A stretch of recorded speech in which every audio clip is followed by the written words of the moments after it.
همگیری کرونا مسیر رادیوی آزادی را در سال پرتلاطم 2020 تا اندازه دیگر کرد. مسئله سلامتی انسانها به جای اول برآمد. بعد از چین یکی پس دیگر ده‌ها کشور جهان سرایت دیدند. عالمان جزئیات ویروس نو را شرح دادند.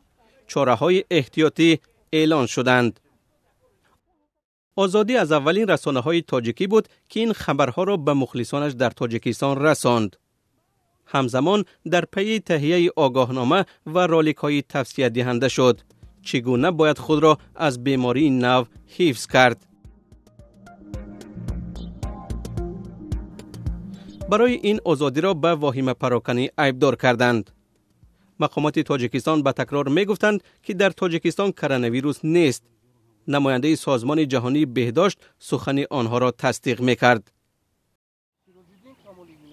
بیماران و ففتیدگان را قربانی التهاب شش می نامیدند، اما چاره‌های احتیاطی دفن شبهه برانگیز بودند. روز 5 اپریل آزادی از مرگ یک مرد 60 ساله و کرانتین شدن بیمارستان در شمال کشور خبر داد. بیماری‌های موسمی هست. روز دیگرش مقامات طبی کشور در دوشنبه و خوجند با برگزاری نشست‌های خبری هرچند این خبر را رد نکردند گفتند که آن نباید به کرونا ویروس ربط داده شود. در شبکه‌های اجتماعی و سامانه‌های حکومتی حمله بی‌سابقه بر رادیوی آزادی راه اندازی شد. در آنها رادیوی آزادی به اغواگری و دروغ پراکنی عیبدار می‌شد. ولی مردم آگاه شدند و دست به چاره‌های احتیاطی زدند. گوشه‌نشینی کردند، فرزندان خود را به مکتب رفتن نماندند. البته به خریدن شتابکارانه غذا نیز دست زدند که خاص همه کشورهای سرایت دیده بود. افراد هم از آزادی سپاس گذاشتند. گفته شد که شاید جان هزاران نفر امین ماند. همگیری کووید 19 وضع مهاجران و مسافران تاجیک را در روسیه و کشورهای دیگر سنگین کرد. گزارش‌های رادیوی آزادی امکان دادند که مقامات دولتی تاجیکستان از وضع آنها آگاه شوند و چاره‌های کمک را راه اندازی کنند. در بعضی از موردها آزادی نامه‌های مسافران درمانده را به وزارت کارهای خارجی تاجیکستان و شماره‌های تماس وزارت را به آنها رساند. و من در اینجا درماندم. من پسر خردسال دارم. التماس به من کمک کنید. مرحمت اگر با مدد بخش قزاقی رادیوی آزادی از وضع هزاران مهاجر درمانده در سرحد قزاقستان و ازبکستان خبر داده شد و سازمان جهانی مهاجرت یکجا با دیاسپورای تاجیکان قزاقستان و سفارت تاجیکستان در این کشور بازگرداندن مهاجران را تشکیل نمود. در برابر توجه خاص به وضع مردم در عهد کرونا، رادیوی آزادی از حیات آدمان و عائله‌های آسیب پذیر نیز گزارش داد و توانست که یاری خیراندیشان را به آنها الهام بخشد. ماه ایول زندگی سخت بابای و بیبی با 3 نبره معلول نشر شد. میدگل و محمدی شریپوفا شکایت کردند که مقامات معلولی کودکان را نپذیرفتند و به آنها کمک اجتماعی نرساندند. از زمان نشر قصه 2 ماه گذشت و در سفر اخیر خبرنگاران ما مشاهده کردند که در زندگی این عائله تغییرات مهم رخ داده است.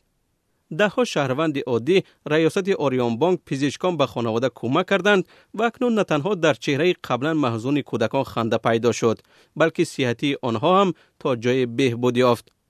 بعد از پخش فیلم دولت پیری، ده‌ها نفر دیگر به کمک این خانواده شتافتند.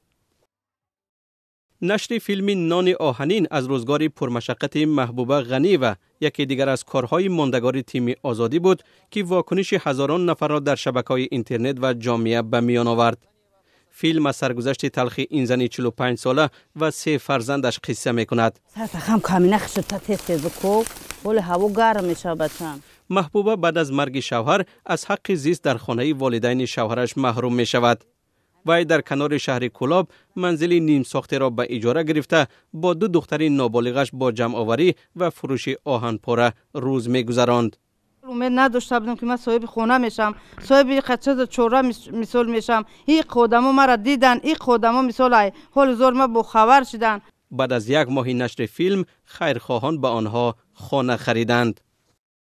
اولی سال بود که مقامات روند عوض کردن شناسنامه ها را تا 2 سال دیگر دراز کردند. این تصمیم مقامات بعد از بحث و بررسی‌های زیادی جامعه شهروندی و رسانه‌های خبری گرفته شد.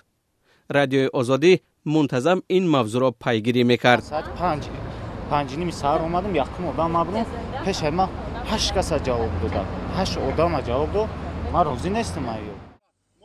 پدپلکوونیک تاجیک را برای 40 دشنام به همکارش از کار راندند. روز 5 می در پیام رسانه‌های کاربران ویدیوی جنجال یک راننده با ناظری راه نشر شد که مادر و همسری ناظری راه را به تکرار دشنام میداد.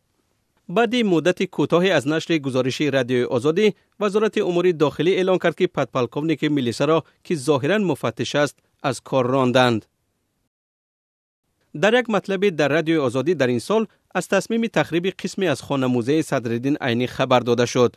در نگذشته بعد از نشر خبری آزادی مسئولان شهرداری واکنش کردند. همین طور تصمیم تخریب لغو شد. ناحیه رودکی در سالهای اخیر زود با تقسیم غیرقانونی زمین و زمین فروشی خبرساز می شود. ماه نوامبر رادیوی آزادی در این باره یک مطلب تحقیقی نشر کرد. اتفاقاً پس از 5 روزی نشر تحقیقات رادیوی آزادی درباره تقسیم نادرست زمین، رستم اکرمزاده رئیس ناحیه از وظیفه برکنار شد.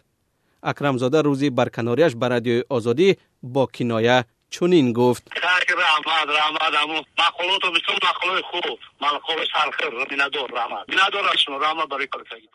رادیوی آزادی در سال 2020 برنده جایزه بین المللی به نام دیوید بورک شد که برای شرف، شجاعت و هنری کسبی داده می شود. در مراسم تقدیم جایزه گفته شد که رادیوی آزادی پیرو معیارهای بلند ژورنالیستی، حقیقت نگاری، آشکارگویی و توازن بوده سخنش تأثیر دارد.